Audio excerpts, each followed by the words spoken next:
Hi creatures, this is FM8, and it's turning 20 this year.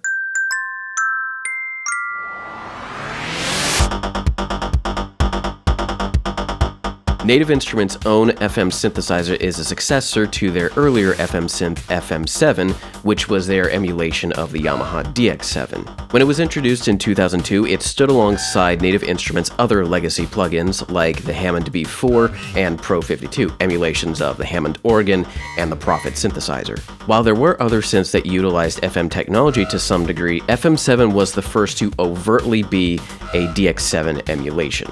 However, it was different. Not only did FM7 have 6 operators, just like on the DX7, but it had a flexible routing matrix, a noise and saturation operator, a filter, and more waveforms than just a sine wave, because on the original, all you had to work with were sine waves. This let users design a plethora of interesting sounds not possible on the original hardware. And 4 years later, in 2006, FM8 was released. While mostly the same as FM7, there were some updates, notably a much brighter UI and easier to read text. Despite being loosely based on the DX7 and the DX7 being a staple of 80s music, FM8 was discovered by one artist. Not sure if you heard of him. He was a small up-and-coming artist, Skrillex. He and other artists like him used FM8 a lot for dubstep music. And so for a time, FM8 became greatly associated with dubstep music. So in a way, FM8 kind of went through something similar to the Roland TB303 and TR-808. While intended for one use, or I guess just general use, it ended up being used for something completely different. But that was 14 years ago. What can FM8 really do? What can it do today? Does it still hold up 20 years later? Is it really only a dubstep machine or an 80s nostalgia bait toy? What can it do? What even are you, FM8? Before we get too deep into it, I do want to say that I do have a bit of a personal history with FM8. Way back in 2012, I was gifted Complete 9, and part of that package was FM8. And one of the reasons why I wanted this was because at the time I was getting involved in a little bit more sound design, not just music, for, personal reasons, and there were some sounds, I forget which sound, I think it was like a bass sound that I wanted, and I couldn't get it with what I already had. I had a basic DAW, I think it was just GarageBand, and I went looking for how I could get this sound, and many sources were saying that FM8 would get the job done, and so I wanted that, and I got that. So when I first opened it up, I was completely confused, because I had no idea what to do with the matrix, I had no idea what to do with getting the sound that I wanted, and the factory sounds didn't have it. So from that point on, I spent almost every day learning bit by bit how FM8 works. And I started by analyzing older sounds from DX7 Sysex. And I did that with this feature here, Import Sysex. If you download DX7 Sysex online, and there's a lot of them, FM8 can import it. When you import these sounds, they're put into a separate folder within the FM8 browser called Converted to Sysex. And it's one of the ways I learned how to even approach the FM matrix. So if you wanted DX7-like sounds, this is one way to do it. Granted, if you had FM8.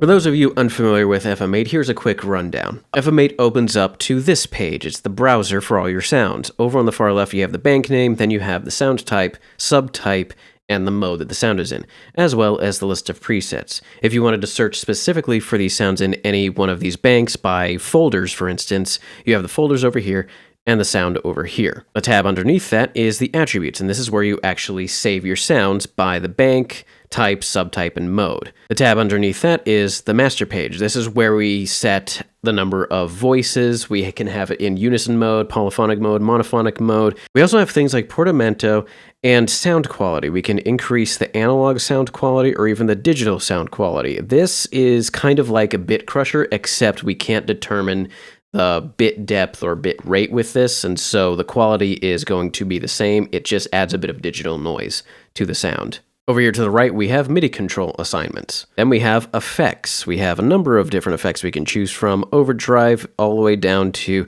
one of my favorite effects in this, psych delay. Psych delay is a delay that has some pitch controls, so we can have pitch delays. You can have it go all the way up to 12 semitones or all the way down 12 semitones. And based on how much feedback is in the signal, it will keep going down in pitch or keep going up in pitch. The next tab is our arpeggiator. We can determine how many steps are in our pattern, which ones are accented, and of course down here we can set the actual pitch. And just like in some video games, down here we have easy mode. Here is where we can control things like the timbre or the overall quality of the sound and the envelopes by using very basic controls. Another thing that we have on this page is this. It's a morph square. This is where we can have up to 4 different sounds in each one of these 4 quadrants, and we can morph between them. I already have set up a number of different sounds in here. The first sound automatically loads down here in this quadrant, and we've got this.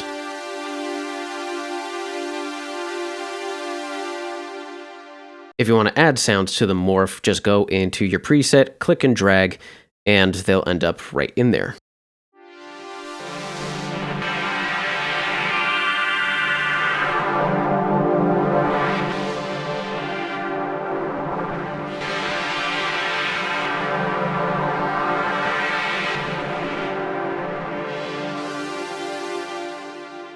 The sound isn't perfect, depending on which sounds you use to morph between, but it is cool to use. And of course, if you wanted to dive deeper into the sound design here, we have finally the Expert tab. Now, the Expert tab actually has other buttons. We have Ops for all of the main operators.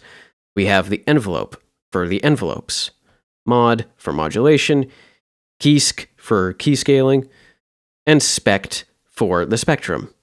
And we also have separate buttons for each of the operators all the way down to X, which is the noise generator and saturator, and Z, which is our filter.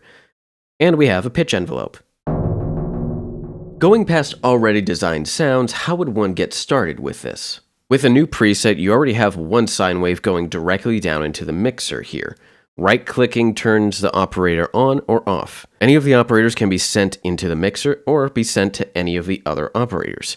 Since it's FM, this changes the sound quite a bit. Clicking and dragging in the box above the operator adds feedback to that operator.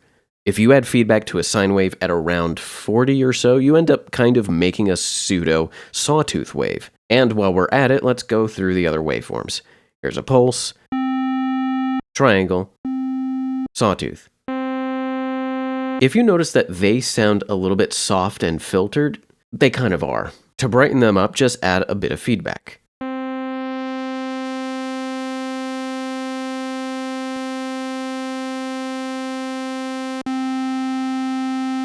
The other waves include Formant waves and TX waves, waves on the TX series of Yamaha synths. For now, I'm going to stick to sine waves. Let's go back to a new sound, and we have the F operator going into the mixer. Let's turn on E and put it into F. Sounds like that. It's quite basic. It's your normal 1-to-1 ratio sine wave into sine wave FM sound.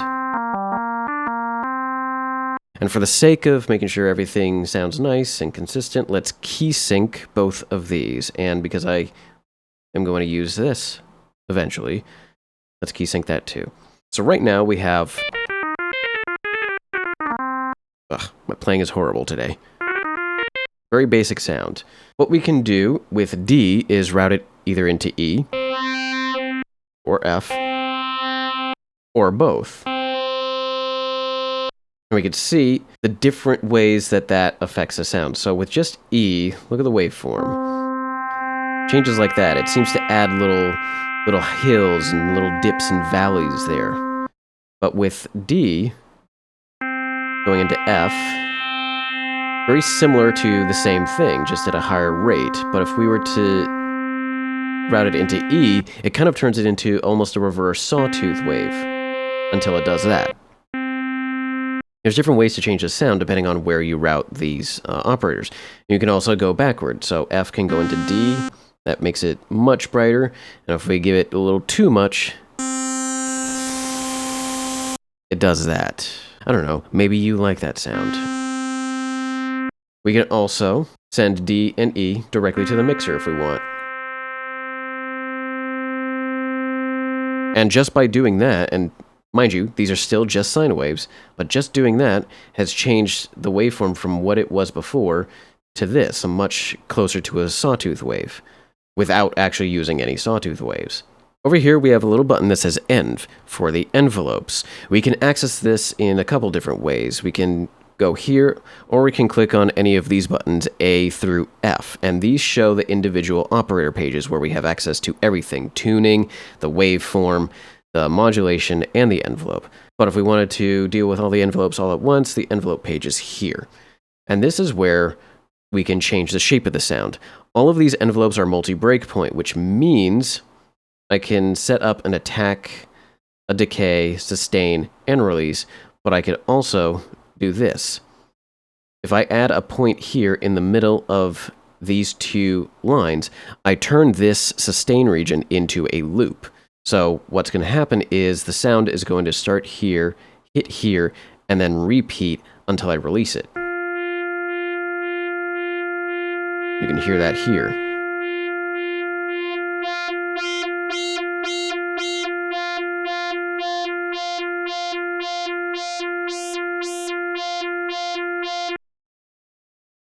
But of course, we could just do a normal envelope shape like this decay. We could do that with E as well. And one thing to remember, depending on how you route it, whichever is going into the next operator, the envelope shape is going to affect how the other operator is modulating that one.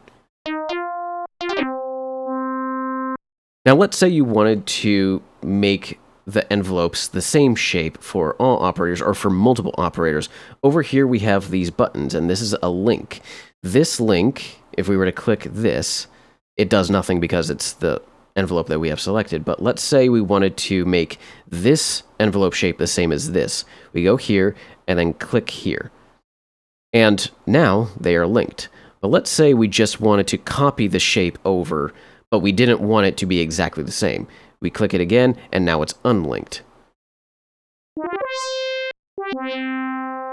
Another thing I'm going to do is change the tuning, because I haven't really done that yet.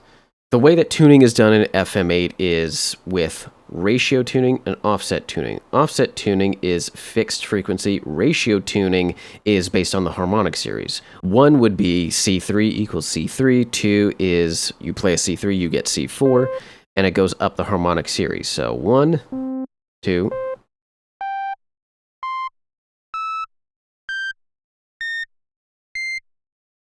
and 0 is nothing. It's just quiet. I'm going to change E to some high number.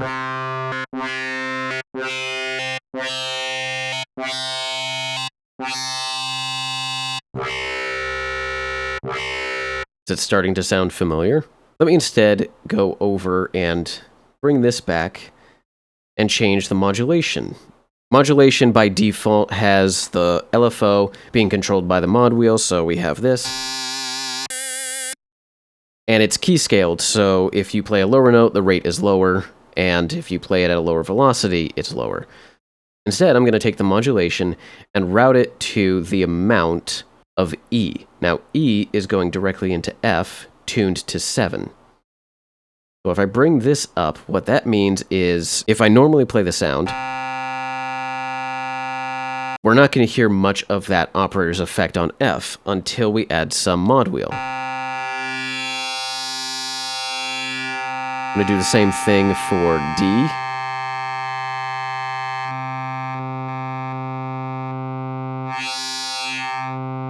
But bring the amount down a bit.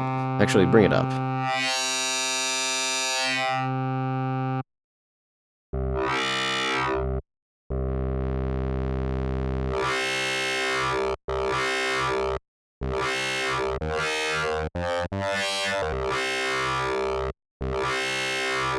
Now surely that sounds familiar.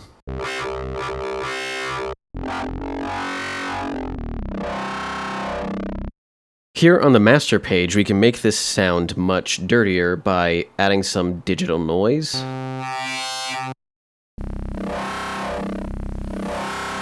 Much more prominent in lower notes. And we can also add voices. We can detune it and we can pan them.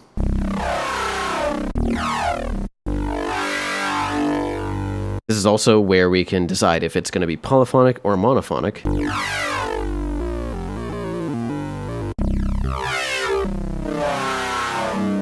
And unlike some newer synths, you don't have the option to change from legato to a re-trigger for your monophonic sound. So if you have it in monophonic, it's going to be legato. Let's say I wanted to change the sound even more. I'm going to start with changing the sine wave here to something like, I don't know, square wave.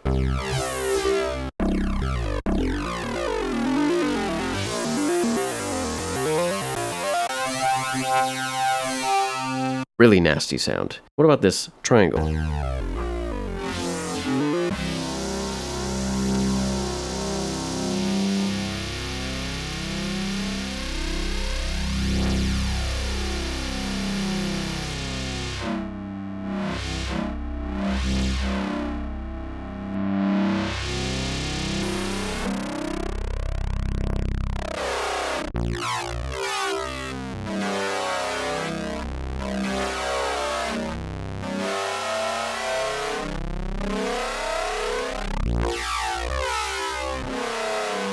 Nasty. Now, playing that, you may have noticed that some of these keys were not being shown playing because I was playing some very low notes. If I wanted to transpose this, there's a couple ways to do it. I can go over here to transpose and go down an octave or 2 octaves. So now those lower notes, I can play them up here on the keyboard instead of where I was playing them. All the way down here. Now you can't see the animation. You can also do that here with the tuning. Now, remember, these work on the harmonic series, so if I wanted to bring this down an octave, what I have to do at this point is divide all of these numbers by half. So that would be 0.5. It would be 0.5 for both of these, and then 7 would be 3.5.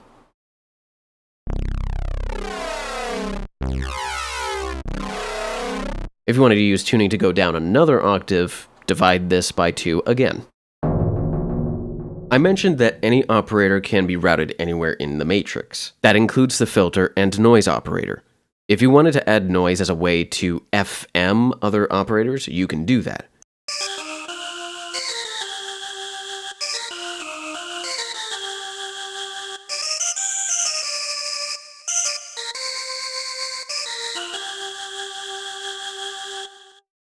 Since tuning is done with ratios and offsets and not with coarse tuning, it's possible to tune an operator to 0 and use that operator as a carrier wave or modulator pass-through for another operator.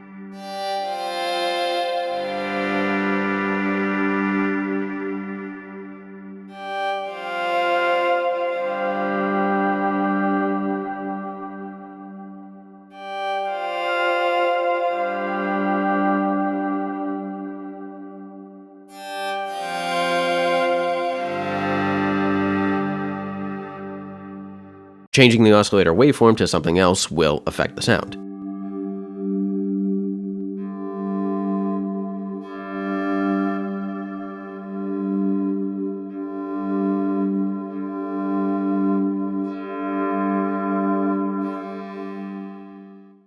Another cool thing about tuning is that if you have a free operator, set the offset tuning to a low number and modulation amount very high, you have another LFO.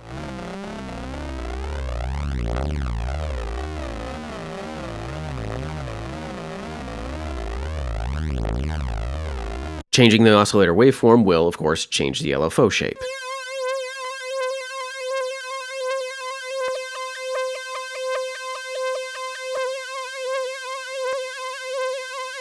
Now, this isn't as good as using an LFO on the modulation page because the problem with offset tuning here is that it is a fixed frequency tuning, meaning the higher in pitch you go, the difference in pitch this LFO will cause won't be heard much. The difference in pitch between 440 Hz and 220 Hz is greater than between 4440 Hz and 4220 Hz.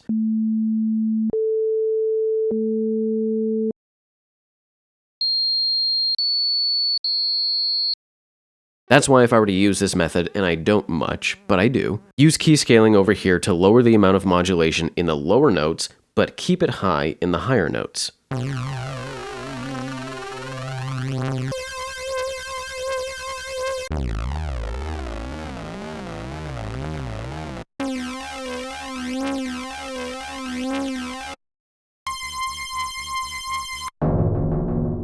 You can also create fake tremolo in FM8 using some envelope tricks. I have here a sound with different waveforms and different tunings and also different panning settings. Underneath the mixer is your panning. So I have two sets of different waveforms and they are panned separately. That, of course, altogether sounds pretty balanced because everything is deflected either all the way to the left or to the right. But what we can do to create a fake tremolo effect, even though there is an actual tremolo effect in FM8, is we can do this in the envelopes. And we can do this by making use of the multi-breakpoint envelope here. I'm going to add a part here and listen to that.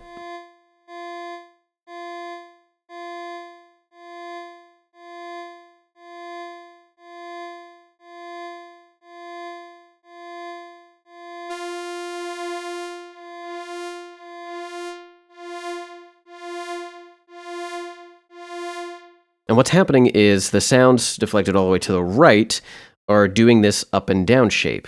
And what I can actually do is link the other ones, but have it set to the opposite position. Now, before I do make those changes, I am going to select the fix mode. What this does is it prevents all of the nodes. Let's say I select this. If I had this in SLD, every node past this one will move if I move this, and I don't want those to move. I want everything to be exactly where it is. I just want to have this node and this node instead be at level 0. And then link those two together. Now let's listen to what it sounds like.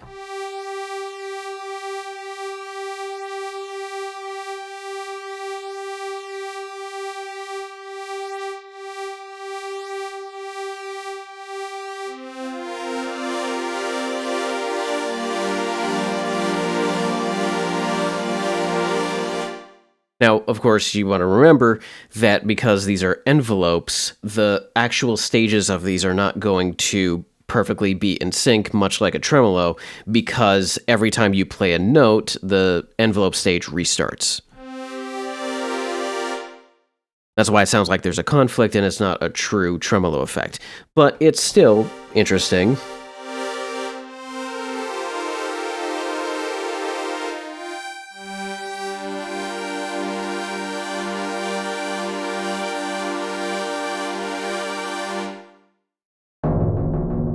Because the envelopes are multi-breakpoint envelopes, you could go completely nuts and do sound design like this. And this.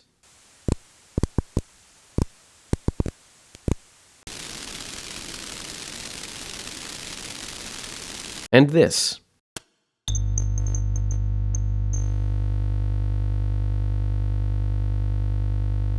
Say you use that for a rhythmic sound, not to worry. You can tempo sync envelopes so it's not totally random. Or you can have them set up so that they have a completely different timing and nothing actually repeats. Unlike the sequencer here, the envelopes reset with every note trigger. So if you wanted a continuation of whatever rhythm you have set up and you change notes, the envelope will only continue if the sound is monophonic.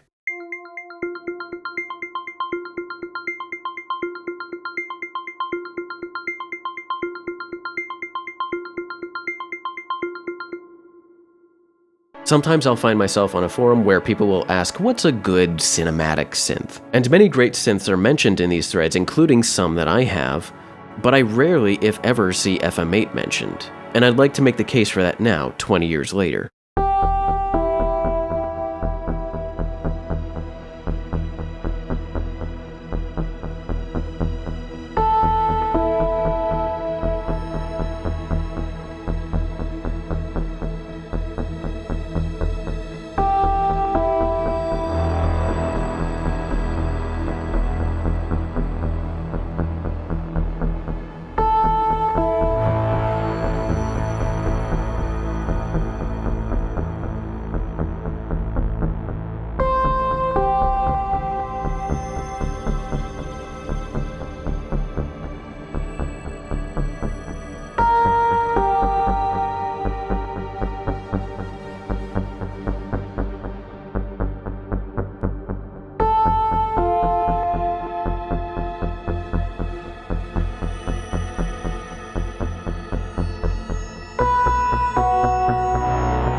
Even though FM8 is FM-based, that doesn't mean it can't get into cinematic synth territory, as if only warm synths have that monopoly.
With saturation and self-oscillating feedback, even the formant waves can sound string-like here.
FM8 is also not terrible at some level of physical modeling.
And classic synth sounds aren't out of the question either with FM8.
So what is FM8 good for in 2026? I think quite a bit. Once you break away from the assumption that it's only a dubstep synth, you can see many things that FM8 is quite good at. Even though there are plenty of newer synths out there that seem to be released every day almost, age doesn't equate to quality. Newer doesn't always mean better, nor does it mean it'll stick around even on your own hard drive. Sometimes it really is the case where time does tell what is good or not. That being said, FM8 does have its issues. For one, I showed a little bit of this, but the sawtooth, square, and triangle waveforms are quite soft and filtered. I figure that the reason for this has to do with the intent of FM7. Since the DX7 had no filters and no anti-aliasing for oscillators that modulated at rates higher than the sample rate limit, there'd be quite a lot of foldback in sounds, especially the higher in pitch you go, and that's already with just sine waves. With a sawtooth and square waves, the problem is more audible since they have overtones. In fact, if you just play a sawtooth wave with no feedback up very high, you can hear the lower tone in that note. The only way to really mitigate this issue is to use key scaling to bring the volume of the oscillator down so that those tones are quieter, but that means your sound will be quieter. Another issue is that the internal FX aren't the greatest. They're fine, but they're not the greatest. I find myself much more often turning to external FX, especially for things like reverb, since there's a lot of reverb with other options than just the tone, the length, and wet, dry mix and stuff. There's